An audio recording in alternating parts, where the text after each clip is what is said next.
Hello, everyone. My name is Prof. Wang from Beihang University in China. Today's talk is from Professor Xinyu Zhao. She is now an associate professor and the director of the Computational Thermal Fluids Laboratory at the University of Connecticut.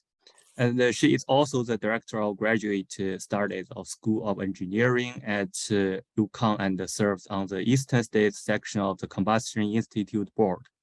Prior to joining UConn in 2015, she was a postdoctoral research fellow in Combustion Energy Frontier Research Center at Princeton, co-sponsored by Sandia National Laboratory and Penn State University. She received her bachelor's and master's degree in thermal engineering from Tsinghua University. And she received her PhD in mechanical engineering from Penn State University. Professor Zhao's research interests are in the area of computational fluid dynamics with a focus on high fidelity simulations of reactive flows, radiative heat transfer, multi-phase combustion, the interplay of competition and experiments, and high-performance computing. She is a recipient of the AFOSR Young Investigator Award and the ACS PRF DNI Award, NSF Career Award, and the Irving Glassman Young Investigator Award. Professor Zhao, now it's your time. Thank you for the introduction. Yeah, I'm looking forward to a wonderful presentation. Yeah. Thank you. Also, thank you for the organizer for inviting me. It's my pleasure to talk about our work about radiation modeling in combustion applications. So before I start, I want to acknowledge several contributors. The first one is my first PhD student, actually, Bifan Wu. She now is a postdoc at Argonne National Lab. A lot of the work actually was her work during her PhD days. And also my current postdoc, Gail Deme Fraga, he contributed a lot to our modeling work, which I will talk as the last topic today. And also my graduate student, Nicholas Tricart, he is currently developing a GPU version of the radiation code. And I'm going to share a bit of that too. A lot of the infrastructure I'm using in terms of OpenFOAM radiation are actually drawing from my PhD lab, directed by Dr. Dan Howers, collaborated with Dr. Michael Modest. So I want to acknowledge the origin from there too. So my PhD, I did transported PDF simulations of combustion system with radiation. So back then the focus was on turbulence chemistry interactions and turbulence radiation interactions. So now since joining UConn, our topic just gets broadened into more combustion systems. So today I'm only going to focus on the radiation work. If someone asks you, when do you need radiation modeling in the combustion process? Probably everyone here can name a few scenarios. For example, fire, whether it's propagation or suppression, or if it's a sooty flames, or if it's high pressure engines, or some other applications where radiation can play a critical role, like pollutant emission, NOx and soot, where they are very sensitive to temperature. So all of these scenarios, they have a few, well, at least two major features in common. One is they're all combustion, right? Combustion is mostly, we are looking at a high temperature process. And we know from the left, it's an example of laminar flame, that radiation emission is proportional to temperature to the force, right? So the higher the temperature, the higher the emission. So for example, if you look at a flame here, this is the emission source term from radiation. I don't know if everybody can see my, let me change to a laser pointer. Okay, so this is the emission term. And you can see it is almost the same profile as the temperature profile. So oftentimes higher temperature has a dominant effect in terms of emission. On the other hand, whether radiation needs to be modeled or solved depends very heavily on another concept called optical thickness. So basically, optical thickness is the tau symbol on this little cartoon here. It is the product of absorption coefficient and characteristic length. So I put in highlight, just give me a second. I need to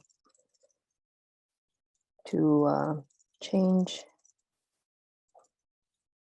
something here. All right, I just need to move this away.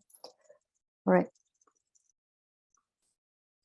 Okay, so I put a number here as a takeaway message. If you don't remember anything, you can remember this number. It can become handy in the future. So it's 4.605. So what does it mean? Based on Beer-Lambert law, which is a basic radiation law you can learn from your heat transfer class. If you're looking at a radiative intensity I going through a optical thickness of tau, the exit intensity, i.e., actually decays exponentially as a function of tau.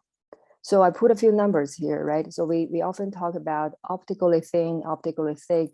What do we mean by thin or thick, right? So if optical thickness is 0.1, it means when the ray exits the medium, it still have 90% of its energy, which is quite a lot.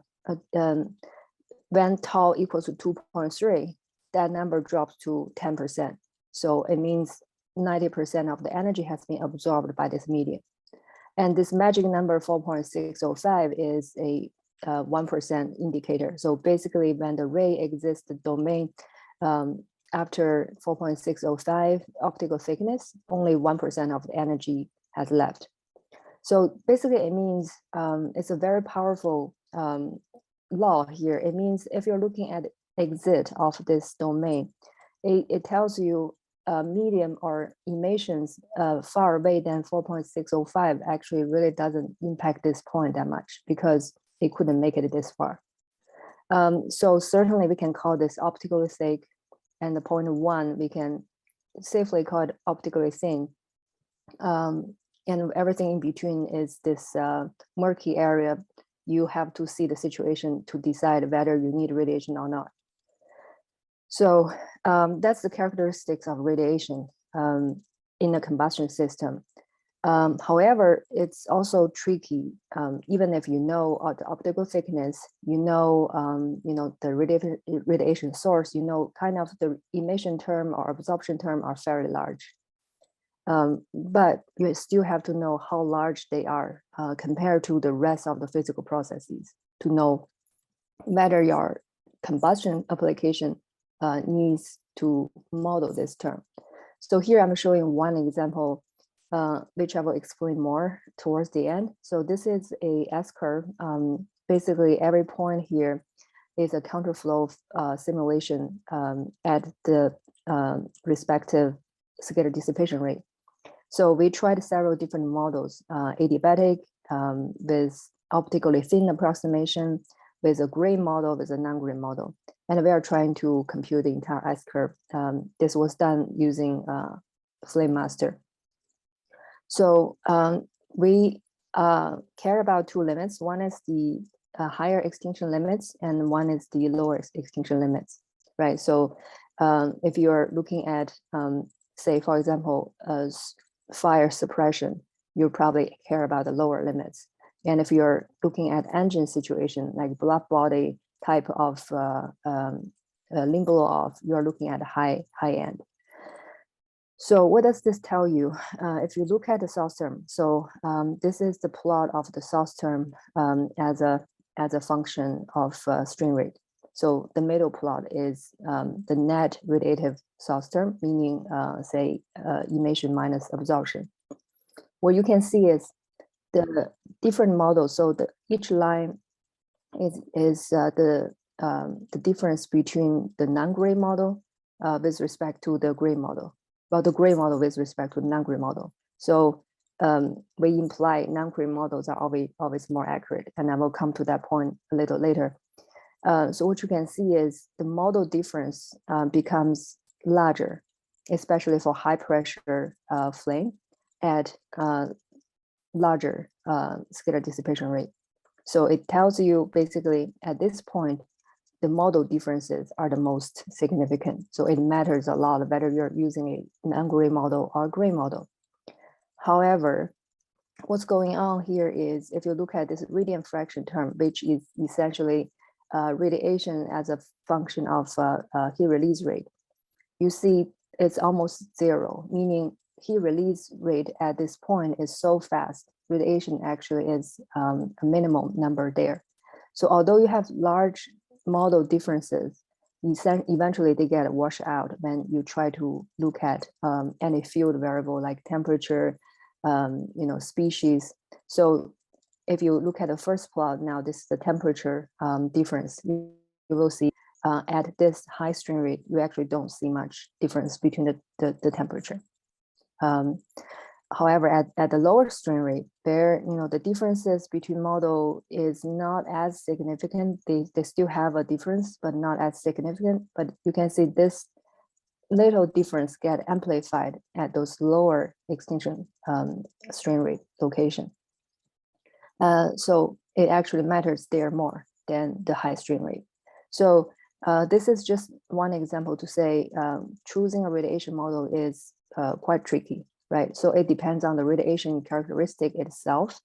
It also depends on your combustion system, and oftentimes what makes it even more difficult is it also actually depends on the geometry, because if you remember on the previous page we talked about optical thickness. There's a length scale there. Actually, how your combustor is designed or how a flame is oriented, it can impact this L term. So bottom line is it's kind of complicated, and we are trying to provide or trying to seek for a guideline to say how should I model radiation given this particular combustion process. So before I come to that point, I want to first briefly review what radiation modeling entails. So solution of radiation requires two things. What I'm showing here is a transport equation for radiative intensity I at particular wavelengths eta. So S is the propagation direction. So you can imagine a ray pointing from one point to another, and this is looking at the intensity change along that path. So what contributes to that intensity change, right? The first term is the emission term. IB means black body emission. So of course, whatever is emitting along that path will strengthen that ray, right? And this term is a extinction term. So it has absorption and scattering. So if the ray gets absorbed or scattered at that point along the way, its intensity gets attenuated, right? So this is also easy. And the last one is a pure scattering term where a phase function is involved. So depending on most of the systems actually are an isotropic scattered system, meaning you have a incoming ray coming at one particular direction, it will be scattered towards maybe the forward more or the backward more, not to all directions simultaneously. Okay, so this is the equation we are trying to solve. This is sometimes we call a radiative transfer equation. So we need a solver for sure for any equation if we want to solve them numerically. We also need models for those property terms like kappa, eta, beta, eta, and sigma. So these are one of the most important things we have to choose. And oftentimes you have heard a gray model, a wideband model, narrowband model, and the most accurate model so far is a line-by-line model, which I will introduce next. And for scattering, as I said, the phase function, it has isotropic or anisotropic scattering. And there is a big category of the phase function, what it should look like for anisotropic scattering. And lastly, as I said, you need to solve this equation, you need a solver, right? So that's what you will hear. You have probably heard P1 solver. That's a default in ANSYS Fluent. You probably have heard a discrete ordinates method. Again, ANSYS Fluent has it, OpenFOAM has it. Sometimes they call it a finite volume solver. There are some minor detail differences, but basically the two category of methods differ in their strategy. The first one expand the eta term into a series of functions, and the second one basically is a CFD approach. It discretizes the entire solid angle into sub-angles and solve radiation along each of those directions. And the most accurate method considering radiation is the Monte Carlo ray tracing. This is again our focus in this talk, so I will talk more on the next slides. Again, as I emphasized before, effectiveness of those models is highly dependent on the condition. And we will see some examples later. So this is not an exclusive literature review. So this is mostly a review of our work on this Monte Carlo ray tracing. So the basic idea of MCRT is fairly simple. You have the entire domain that is, say, emitting radiative energy, and you can randomly generate a location and then randomly assign a direction and start a ray along that direction. The energy of the array is based on the local energy level. And then once everything about the ray has been determined, you start to track the ray and determine how much of the energy is absorbed by the next cell. And you keep go on until you finish the entire tracking of the ray. Either it exists the domain or it gets fully absorbed by the medium. And meanwhile, you will collect radiation source term for each of the CFD cells and supply that to your CFD solver to solve the governing equations. So it sounds very simple. Here, the caveat of this method is usually it's time consuming, especially when you use it with a Lambda line spectral model, which I will talk next. So the model, this method has been developed for a long time within our bigger group. So it starts from 2006 with Modest, and then gradually we start to add more features to the code. First, we do memory suit, and then this Tao, he is actually at Shanghai Jiao Tong University right now. Tao implemented a very fast algorithm for wave number selection, and that was a big progress back then to reduce the computational cost of MCRT. And eventually, when I started to do wall radiation, and then later we do co-radiation. First, we did isotropic scattering, and then we implemented anisotropic scattering, and that was mostly for water droplets application. And eventually, another solver is, so what I just described is a forward tracking Monte Carlo method. We can also do it in a backward way, and I implement that in 2020, mostly actually in preparation for our GPU work now. And lastly, we have finally formulated a GPU powered MCRT solver. Basically, we ditched the entire old code and rewrite it in C++ and couple that with GPU. So I will briefly talk about that towards the end today. So we have a long history working with MCRT code, and we have been developing that in the good faith of it might provide an accurate solution to all the combustion applications in the future. So here is the second portion of radiation modeling, which is spectral modeling. And what we are using here is a Lambda line spectral method, which basically, if you look at this plot, it's a carbon dioxide absorption coefficient at different wave number. Notice that this is a very small range, only from 2,200 to 2,400. Usually in the combustion system, we model from all the way from 300 to 15,000. So this is only a small window, just to demonstrate how many lines, how complicated this model is. So each of those lines is a spectral line. So it's highly intermittent. There are locations where there's zero absorption, and there are locations next to it with very high absorption. And this is at one bar. If I keep increasing the pressure, you will see actually the lines get smoother. So there's the pressure broadening effect there. But in general, the absorption coefficient also goes higher. So that's why with many modern engine systems that we go higher and higher in terms of pressure, you start to see we start to care about radiation more because of this absorption coefficient, which can contribute to the optical thickness, as I mentioned.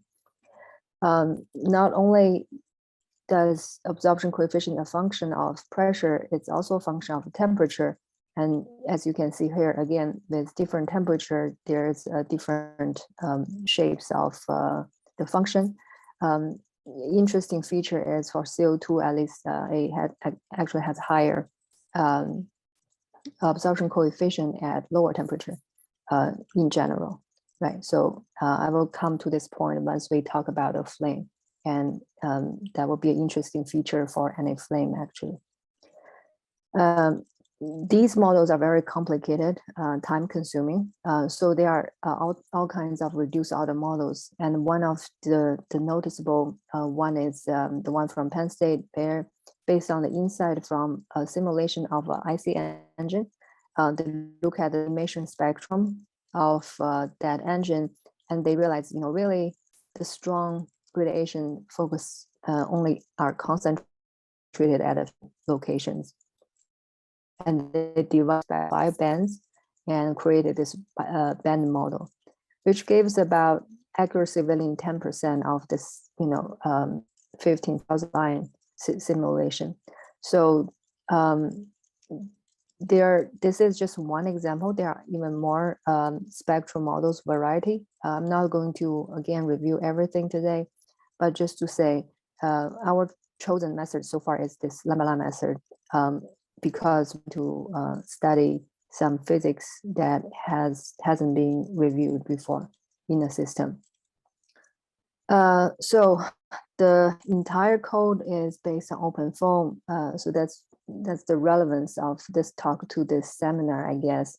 So I personally started from OpenFOAM 1.5, upgrade the system to 1.6. 1.7, 2.0, 2.2, and every step was a nightmare. Then we tried to report the library to a new OpenFOAM version because the thermal library back then changes very fast. Eventually, we settled on OpenFOAM 5.x, and we haven't been changing that much. The good news is with our latest GPU version, that can be coupled to any newer OpenFOAM or older OpenFOAM because the interface relies not that much on the library. So basically, we rely on OpenFOAM to solve the CFD, the Garmin equations from momentum. If we have Soot equations there. We have species, energy, pressure. Usually they are solved in a piezo loop. And then we pass the mesh and scalars information to the radiation code, which is written in Fortran. We have our chemistry written there too. The reason being we want to include the mixture averaged transport back then, which was not offered automatically by OpenFOAM. So we actually get the transport properties and actually use the volt solver there to accelerate the chemistry. And radiation is also implemented there. And once these are calculated, the source term for chemistry and the source term for radiation will be returned to respective equations. And, and then we repeat the process into another time step. As I said, we have a chemistry solver on the Fortran side, which actually implements Professor Tianfeng Lu's adaptive hybrid integration method with sparse and analytic Jacobian. It actually accelerates our code quite a lot once we start to switch to analytical Jacobian. As you can see, we back then did a comparison with blood body stabilize the flame, and the cost per step gets reduced 5-fold with just by actually changing the solver into analytical Jacobian and with this AHI solver. We also have the Soot model that's with from my collaborator, former lab mate Somesh Roy, we have a two equation model using acetylene as the soot precursor. So one of the simplest soot models we can have. And we have two-way coupling there too. So with that, I'm going to demonstrate a few examples of our recent work of using this set of model to study combustion physics and see what we can learn. This is partly motivated by the fact that if you read, say, enough combustion papers, you often see sometimes there's a discrepancy between experiments and your simulation. And in the discussion session, someone will say it might be due to radiation, right? Because we don't know, or it's not modeled, or it is modeled using a very simple model. So because there's such a high uncertainty there, we don't know whether radiation is important or not. We can't really interpret our results very well. You know, it could be that, it could be this. So what I'm showing here, the two examples are in the effort to put a more concrete conclusions to our simulation by selecting one of the most, our most confident radiation models. Essentially, we minimize the uncertainties in radiation to a point that we can feel it must be some other physics that is disturbing my results. Okay, so the first examples I'm showing here is a series of laminar flames. This was chosen as, you know, radiation workshop as it's a kind of a TNF type of workshop, but in targeting at radiation modeling and radiation modeling in combustion. So this is a typical Centauro flame with a bit of modification, and it has 4 different flames with different flow rate. 2 of them, called flame 2 and 4, they are smaller flames and they are fairly stable. So I think this is,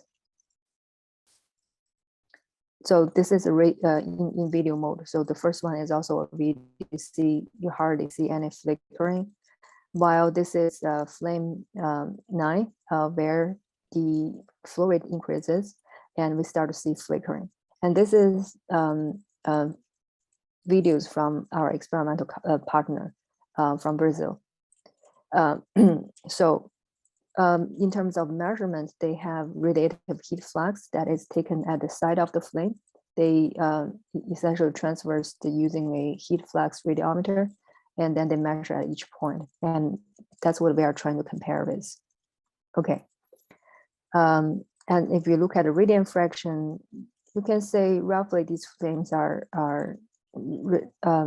optically thin flames. So probably radiation absorption is not so important. At that situation, usually an optically thin model should suffice. Okay. All right, that's the flame.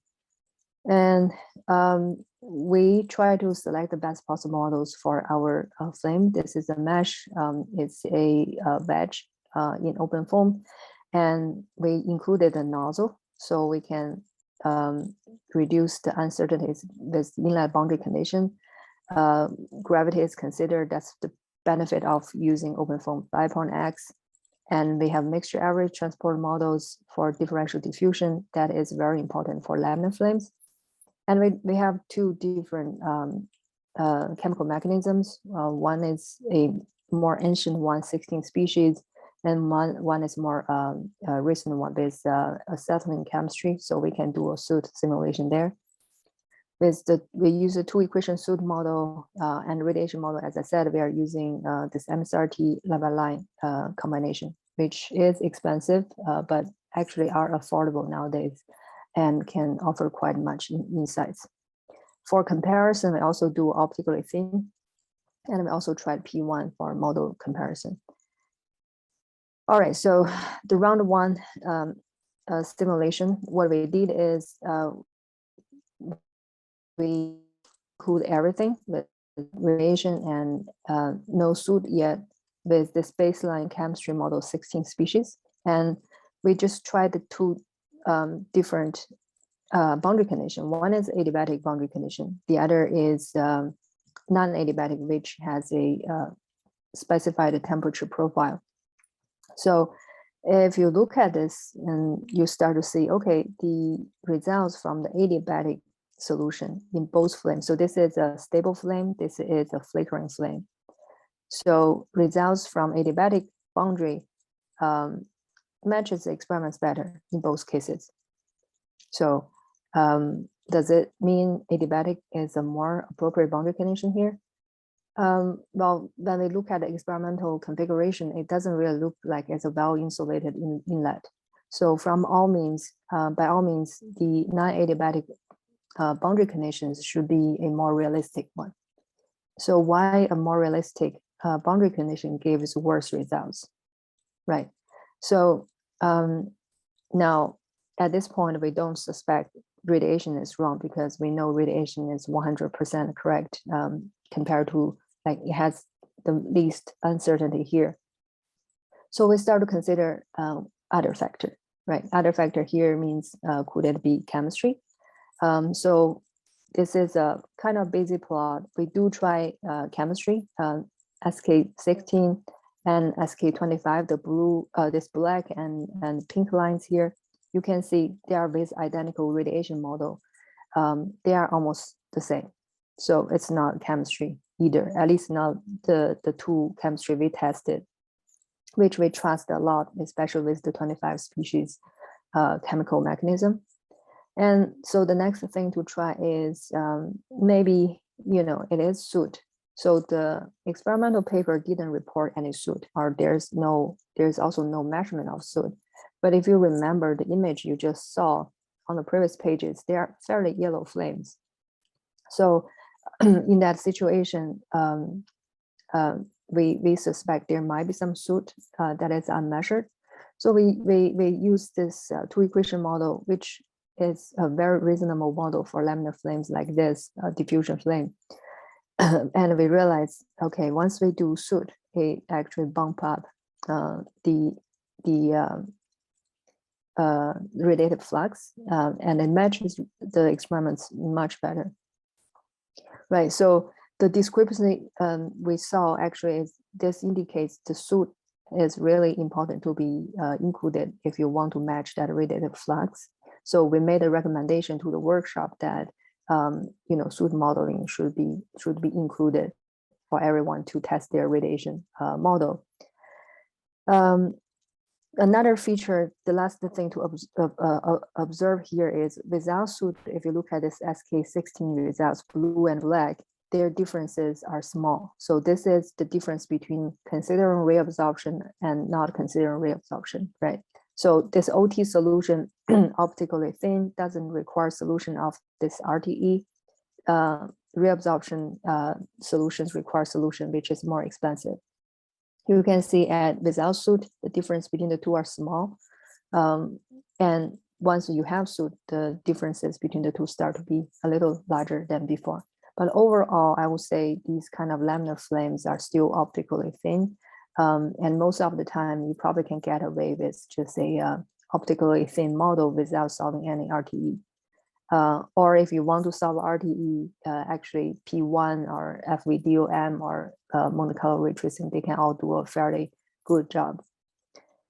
All right, so this is the next is we show the flame length. Actually, the flame length is what got us to think after the first round, we saw the discrepancy with the adiabatic and non-adiabatic boundary. Something more is wrong is because we didn't actually predict the flame length very well. So again, the red symbols here are experiments. And once we start to include soot, the length of the flame, the cyan symbols and this green cross, they all match much better than the ones without soot. The ones without soot are kind of shorter in terms of the length. Okay, so basically this is a very simple exercise. We did laminar flame simulations, and you can easily see this is an example of raw models can give you similarly accurate results due to the cancellation of modeling errors or just neglect of important physics. So I will, these are some more detailed insights we got from about this laminar flame. I will skip that and go to the next story. And more of the details can be found from our 2020 publication in GQSRT on this flame. So that's a laminar flame, seems to be too simple for combustion. So we want to challenge us a little bit more. So we go to a small turbulent pool fire. Here again, we want to practice the same philosophy. Say what happens if we put all the best model together for a simulation. And this becomes this results. And the highlighted figure here on the left is experimental photo. And on the right is the isosurface of OH from our simulation. And they do have some resemblance between one another. So again, we are motivated by reviewing the fire literature, and you see most of the more accurate simulations. So these are the academic simulations of fire. They are not even the practical fire simulation, right? Because these are too costly for practical, 100 meters of fires. These are purely for academic studies. Okay, and they are mostly LES with some simple combustion models, and radiation are either simplified with the radiant fraction method. Basically, you take off, say, 30% of your heat release rate as a token of radiation. Or there are some other models using discrete ordinates method with WS can be gray or non-gray. It's a model basically for the spectral properties. The problem, if you again read the papers, is a lot of time it's very hard to pinpoint exact reason why the results match or don't match. And also many of the fire studies bypass shooting flames because again, soot has really the largest uncertainties in all these combustion models we have. TRI is had a challenge because these LES usually have much larger grade. So again, we want to see how much we can do here by using the best grade we can afford and having the best models. So this is animation from our geometry of the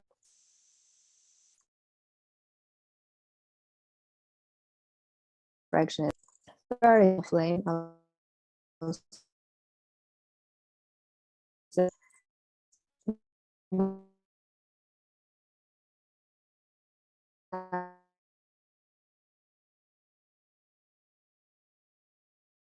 that's cover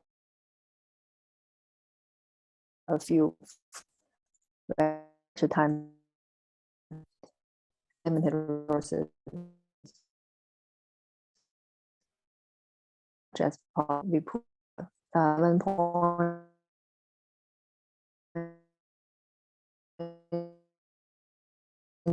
millimeter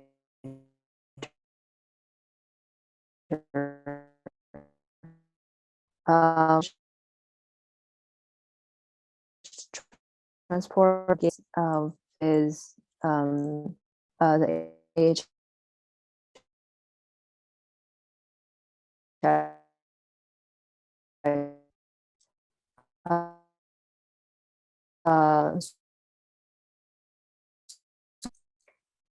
all right, so that's else on the next page.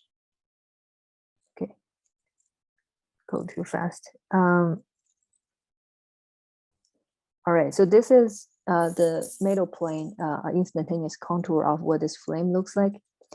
So we have the 1000 temperature CO2, water. CO2 and water are the participating species. They emit and absorb radiation. That's why I'm trying to show you how they look like.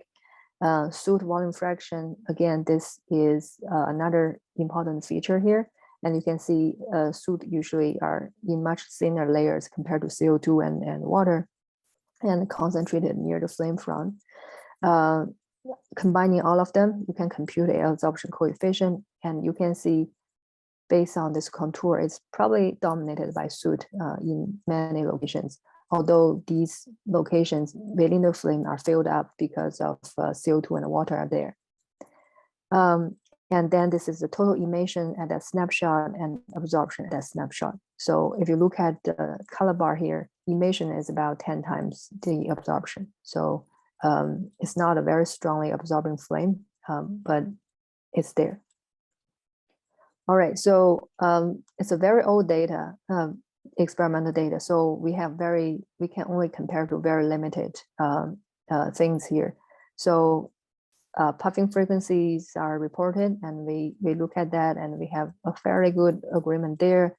Radiant fraction, the experimental reported value is 29%, and we, based on our fluctuation, we got about 24 plus or minus 5. So this is a bit off, I would say. And again, at this point, we think it's really more the soot model than the radiation model or anything else. The flux is collected at a location about 5.5 diameter away. So here are the results. Experimental measurement are the red, and when we don't consider soot, only gas phase, you can see this is a log scale, by the way. You can see the results are quite off. We don't emit enough radiation for sure. And once we start to include the soot models, we use out of the box parameters, and the results are improved much better, at least go within the uncertainty range of the experimental data. We further did a test just by simply multiplied volume soot volume fraction by 1.5, like 50% more or 50% less. And we want to see if that has an impact on the agreement. And you can see just by changing the soot volume fraction by another 50% more, we get almost perfect agreement with the data points. So soot can be a really significant source to the discrepancy here. And we do have good resolution for the flow for chemistry, and 2 points per soot layer is still not that accurate resolution actually. So these factors all contribute to the discrepancy here. But overall, I would say the models did a very good job. This is not a main conclusion, but it's just really just for fun to see. Once you have those complicated models, you can start to do some fun stuff. So this is, again, it so happens experimental measurement has a line of sight, a measurement of a spectral intensity, which are those red squares here. So with the Monte Carlo code lambda line accuracy, we can repeat experimental measurement like this. So this is what we repeated, and we actually get a very good agreement by collecting radiation information along this line. There are a few different lines here where we can change the collection angle to mimic whether this is a narrow slit radiometer or wide angle. So I think in the experiments, it's a wide angle ones, but they are very similar anyway. So a few interesting points that are signatures of radiation is you can see there are a few important radiation band. There's a CO2 water at 2,700 nanometer, a very 4,300 nanometer, and mostly contribute to wavelengths radiation here. We can match these peaks, except this one. Put a question here. Back then, when we look at the results, we don't capture that peak. And also, what is that peak? So we look into that wavelength, going through a few handbooks of spectroscopy, and realize that is a possible CH stretch bond. So methane has it. All alkanes and alkenes, they both have the CH bond, right? So we may, just to test this hypothesis, we manually increase the CH bond. Well, we manually increase CH4 more fraction by 50%, and it does start to show up in this location. So it's probably a CH bond, right? In our radiation model, we only have CH4 and C2H4. So now with the stereochemistry model, we do have the ability to look at the other carbon species. So if you look at this cross section at 1 diameter height, cut through this flame, and the black lines are the mixture, stoichiometric mixture fraction. And you start to see there are a bunch of, there's C5, there's a few which is heptane, there's C4, C3, more C2 species, C1 species, and also is also there, right? So none of these are considered in the radiation model, but they are actually there. So this is a kind of a strong indicator from experiments, the existence of those pyrolysis species at this relatively low temperature condition. So it definitely, we don't catch them, but does it matter in terms of radiation? This peak, if you integrate it over the spectrum, it's probably not that much a deal. So our conclusion is this little peak, very interesting, indicates something is going on with the CH bonds. However, it's not going to be a big deal in terms of thermal radiation to impact the energy. We can also collect statistics using the complicated model. Like if you're looking at emission, we can look at this is emission as a function of temperature. Blue are from soot, red are from gas. You can see low temperature, relatively lower temperature emissions are from gas. High temperature emissions are mostly from soot. In terms of absorption, actually overwhelms in absorber. So 86% of the gas radiation is actually by gas. The soot radiation is have about 2-3% of interchange of their energy. So the case here. So if you had a flame here, is again 2 atoms. On the left is the CO2 distribution, typical on the soot distribution. So what's going on is when CO2 emit, remember it higher absorption coefficient at low temperature. So so when it emits, it does go through the CO2 layers, right? So absorb similarly. So that's why a lot of the energy emitted get reabsorbed by the gas. However, for soot, if you look at it, it usually exists in very thin layers in flames. So once the radiation of soot, which is broadband radiation, not spectral, that much spectral radiation, it actually it doesn't go through the same soot layer. It goes through a thick CO2 layer, but only get a little bit interaction there.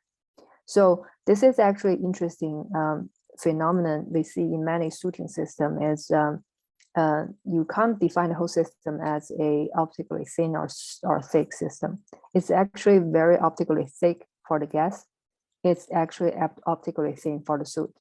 So you do need a model that can handle both to accurately model the situation. And lastly, we have the power spectrum of emission and absorption, which tells you same story where CO2 dominates at its 4,300 nanometer. Has a peak here. This is a log scale. There is 2 peaks from water CO2 at 2,700. What's interesting on the absorption is you can see this CO2 gets self-reabsorbed, so the height of it gets reduced. And the smooth soot radiation spectrum there's a little of a dimp here because it's actually getting absorbed by CO2, but that's really about it. The interaction between soot and CO2 actually is mostly at that particular location. All right, so I hope I have explained, what the 2 cases to show what we can achieve when you have an accurate radiation model. You have confidence in that, so you can explore more other combustion physics along the way. So by using the model, we also actually accumulated many insights of how radiation works within the combustion system. And we summarizes that into this 1D cylinder model for solving absorption, attempting to reduce the computational cost. So basically, the idea is we somehow transform the fire into a cylinder. And the reason we can do that goes back to the first slide I showed about radiation characteristics, right? So, so first, because of the Lambert law, we see the radiation source decays exponentially with optical thickness. What does that mean? That means a closer source is usually has a much bigger impact than a farther away source, right? So you better capture your closer source more accurately than a further away source. So you probably will have a good chance of capturing radiation accurately. That's the first insight, right? Second is, the high temperature flame front has a much stronger emissive power because of 10 to the T to the fourth, right? So I put two numbers here.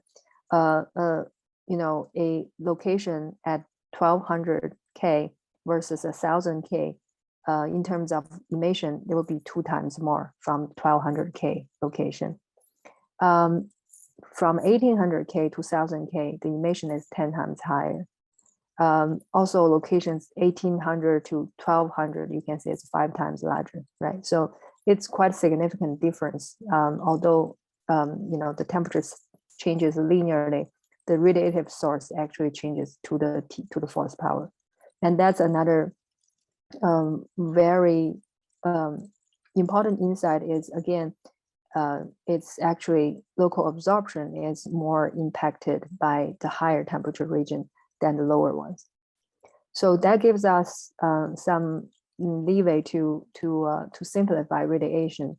And from that insight, and again, we realized the actual geometry doesn't matter that much. The whole time we have been talking about optical thickness, we are talking about the coordinates along that direction. So what we did there is, how about we simplify the geometry of a flame, and while keeping its features in terms of its optical thickness feature.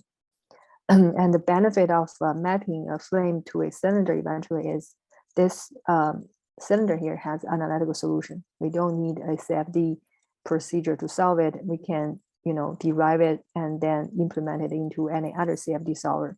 Just we test that idea with the laminar flame and the pool fire you just saw on the previous pages. And we are comparing here, this is for the laminar flame, the net radiative loss with gray model and non-gray model. This is the absorption. So again, in this flame, emission dominates absorption. So if you look at here, the results are very good. But the absorptions are a true test of whether this radiation model is good or not. And if you can see here, the comparison is also not bad from the cylinder compared to they give you very good comparison considering the low cost of the cylinder calculation here. We also test the same idea with the pool fire. We extract the absorption terms from the pool fire at different location, different height of the flame.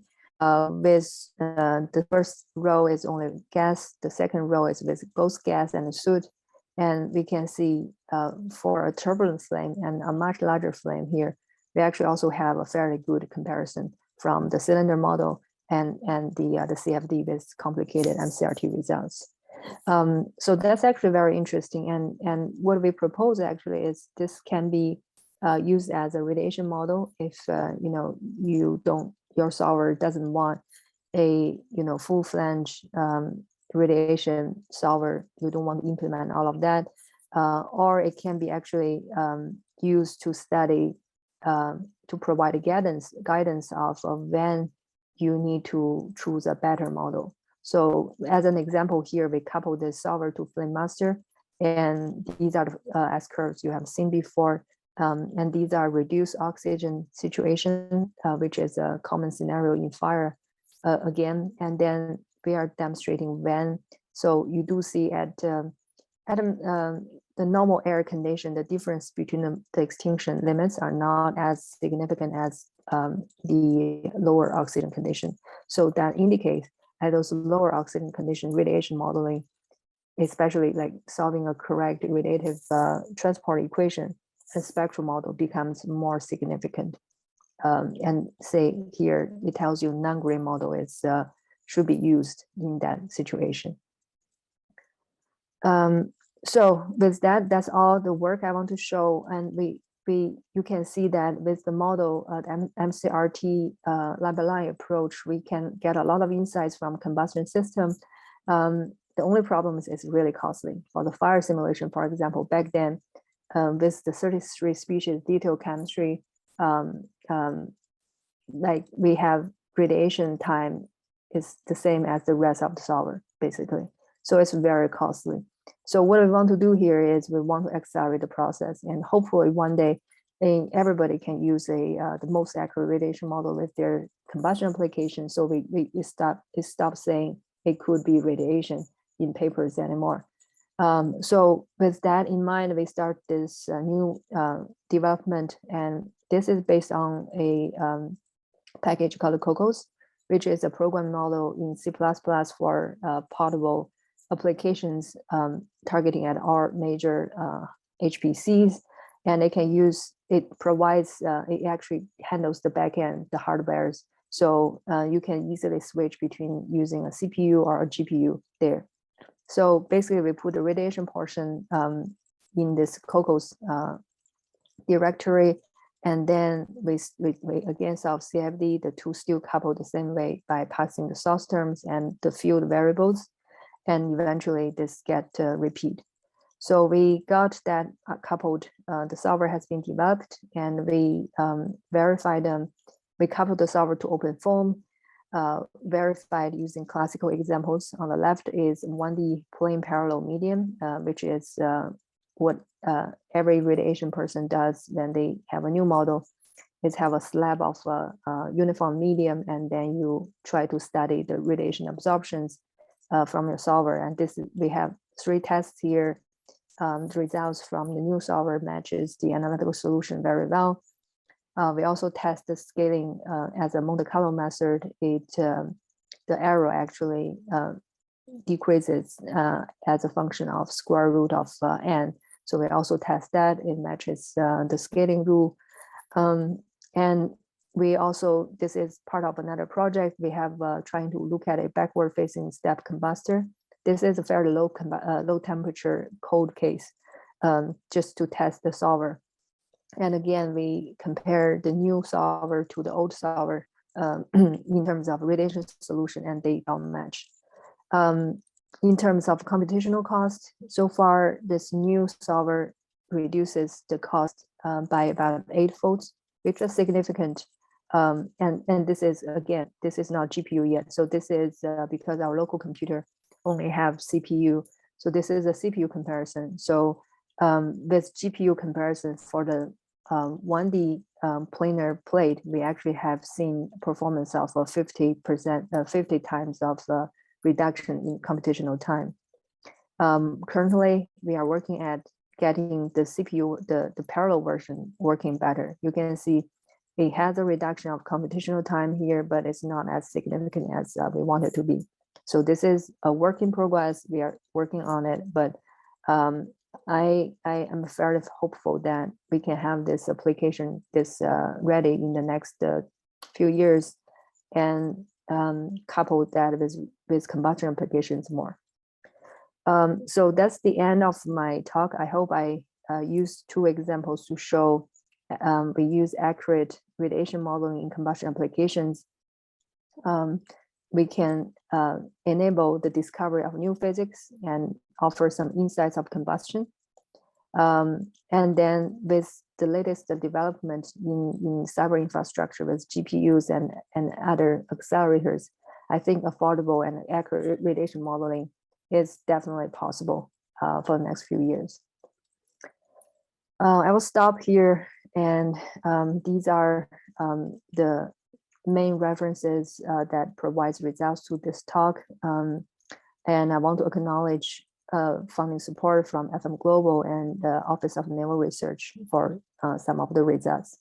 And I want to thank everybody here for dialing in at whatever time zone you are at. Thank you. So I can take questions if there's any. Okay. Thank you. Thank you, Professor Zhao. Yeah. A very intensive presentation. And we have one question from the audience. Hi, Xinyu, great talk. Is the GPU capability only for the PMC solver or all RTE solvers? Do you have plans for GPU acceleration of the CFD? Yeah, so GPU is only for the PMC solver right now.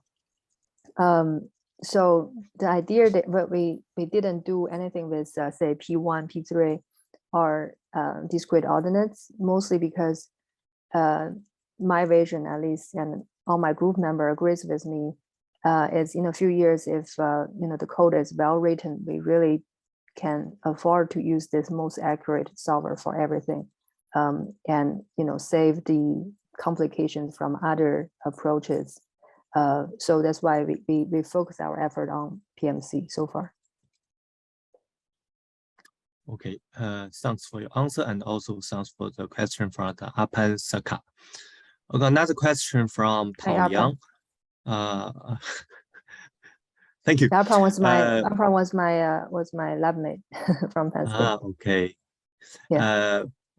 Professor Zhao, thanks for your wonderful presentation. As you said, the flow field is essential to capture the pathing frequency. I want to ask, how about the influence of soot and the radiation models?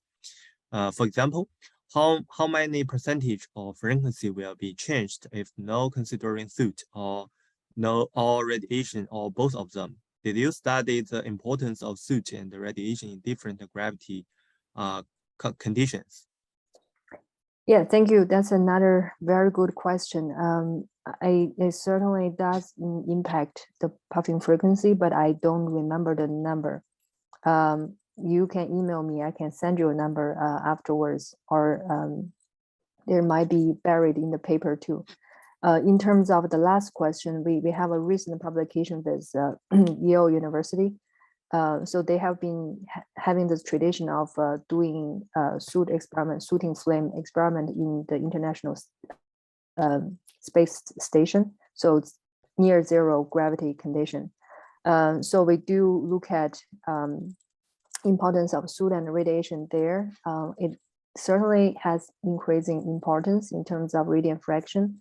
But in that paper, our conclusion is optically thin model in that flame on the International Space Station is still sufficient.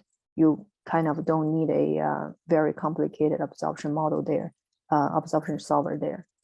So that is published in Combustion Science and Technology this year, I think. So you can probably find it out from my Google Scholar or just Google the topic.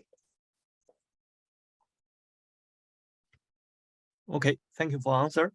And another question from Huang Wei. Hi, Xinyu, thank you very much for your wonderful talk. For two-phase reaction system like hydrogen-air mixture loaded with fine water droplets, is radiation significant for such simulations? Thank you very much. Yeah, thank you for the question.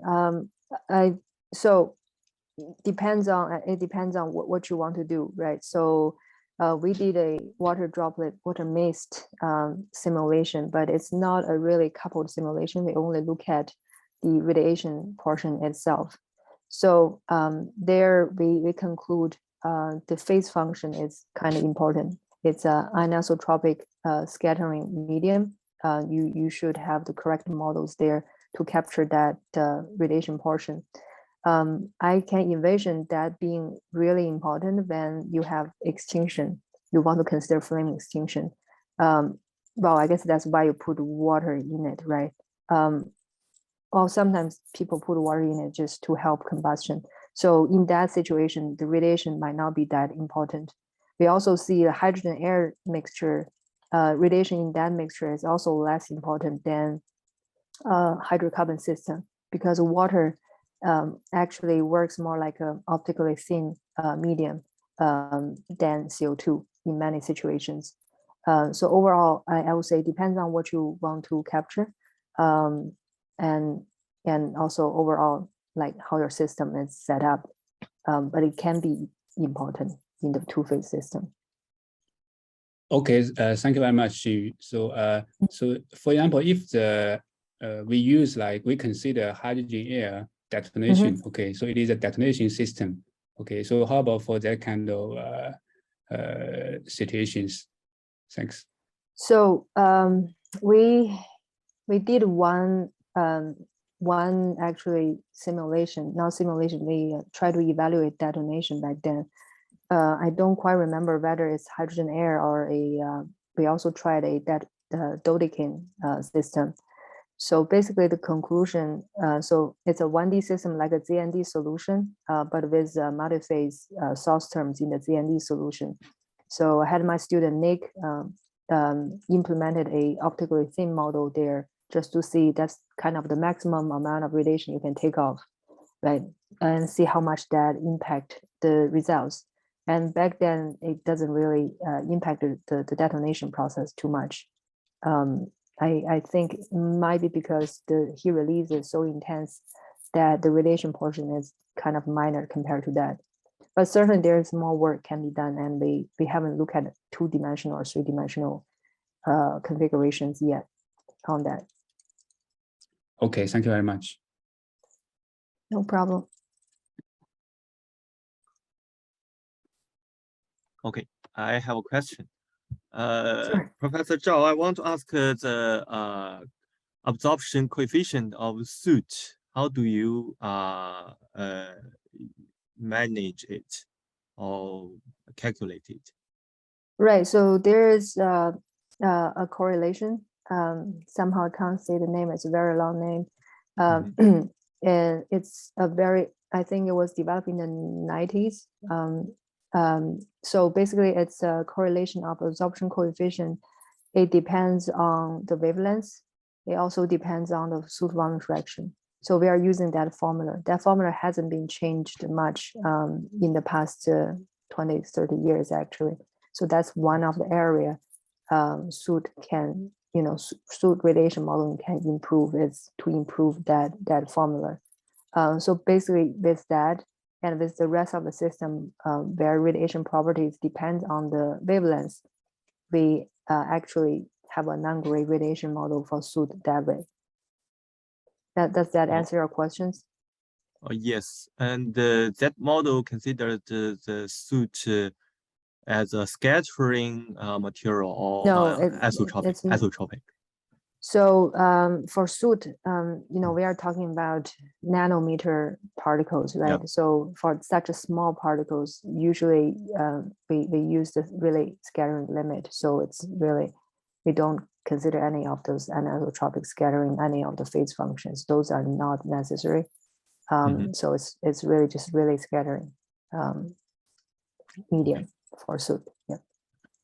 Okay, I was also impressed by one sentence of you, like when we use wrong models, but we can get accurate results. The combustion problem is already a complicated one. As you said, radiation is usually neglected or grossly simplified. And if we put it here, and soot usually needs to be considered and becomes much more complicated. And I'm not sure the error quantification has been started to do these things or not, or is it necessary to do this? Well, like uncertainty quantification, right. Yeah. Right. I think it's definitely necessary for all combustion applications. We have uncertainties in soot. It can be 50% or 200%. uncertainties there. We have uncertainties in chemistry. We did some work with chemistry actually to see how we perturb the chemical mechanism and see how that is propagated to the field variable, for example, temperature, and see extinction. So that has been started for sure. And I believe there are works in the literature where they quantify soot uncertainties. So it's the direction to go, again, in my opinion, to have errors, certain uncertainties quantified simulations in the future. That's why I think I encourage my students to have error bars in their simulation results. And also we want to find out experimental results that has error bars in them that usually have a better, you have better insights from those comparisons. Okay, my final question is about one question from the audience. What is your experience in modeling effect of dust, coal, cement, other in combustion system? Many thanks. Dr. Lahaye, yeah. Thank you for the question. I don't have much experience with dust. I have done coal in terms of pulverized coal. So the diameters there are usually, say, in the range of 20 microns. So it's probably larger than the dust you are looking at. So for sure, coal radiation matters, and we tried basically use isotropic scattering models there, and that must be a big simplification. We saw effects there, but we couldn't get more accurate models into the coal simulation because the complication of coal itself. So that work basically stops there. So I couldn't say too much about them, but I think there are literature out there that can have more insights than what I have here. Sorry, I couldn't tell you too much about it. Okay. I want to ask the final question. As I said, sure. You mentioned in the radiation is important, especially around the flame front, and when the temperature is high and the absorption coefficient is affected by it. It's like a feedback loop, I would say.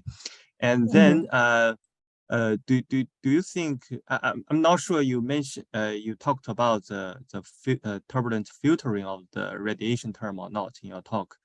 Right. Do you think the kappa times T the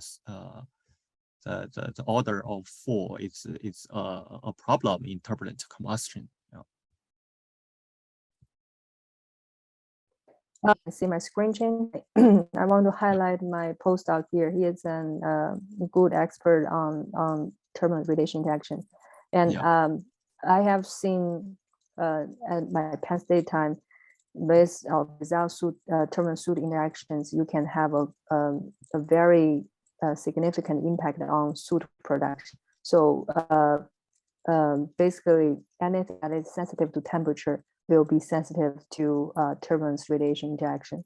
So I think about mostly because for laminar flame and the second PUFAR, which I said we try to resolve the Kolmogorov. So for those situations, we consider it's resolved. Like laminar doesn't have really the turbulence effect there. And for the second simulation, it has turbulence resolved. So supposedly, turbulence radiation should be captured by the simulation automatically due to the grid. You can argue with me to say the second simulation better it is, truly capturing that or not. But if you trust the 2 grade over a Kolmogorov estimated Kolmogorov scale can resolve the flow, then it actually also captures TRI. But TRI can be important. Really depends on what you're looking at. I look at another big furnace, very high temperature oxygen methane furnace before. You can see TRI there, but then when it translated into your Garmin equation, and when you try to solve temperature, the effect can be kind of minimal eventually, because the overall radiation source term is too small compared to combustion. So I mean, again, depends on your application, it should be studied. And I think Dr. Fraga's entire PhD work is about TRI modeling, and he's actually doing TRI modeling here in my group. We are trying to study that in the fire scenario. Okay, thank you very much. And I think the panelist members can turn on the camera, and we will say goodbye and see you next time. Boston, there is another question from Fabian. Sorry. Yeah. Oh, sorry. Yeah. Okay. Fabian. Hi, thank you for your very interesting presentation. Do you think that locally adaptive number of solid angles can be beneficial for certain combustion simulation? Yes, I believe so. So as one of the insights I'm trying to say is definitely since the exponential change of the radiative source term, something near the point of interest is having a far bigger influence than somewhere further away, right? So doing your solid angle discretization adaptively according to that will be helpful. I think there is a group at University of Utah. They are doing some coarsening approach to solve radiation to save time. So you probably want to look into that. But I think definitely it's going to be helpful.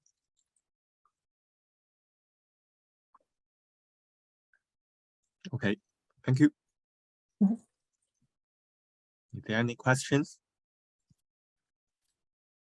Seems no. Yeah, no questions now. Okay. Okay.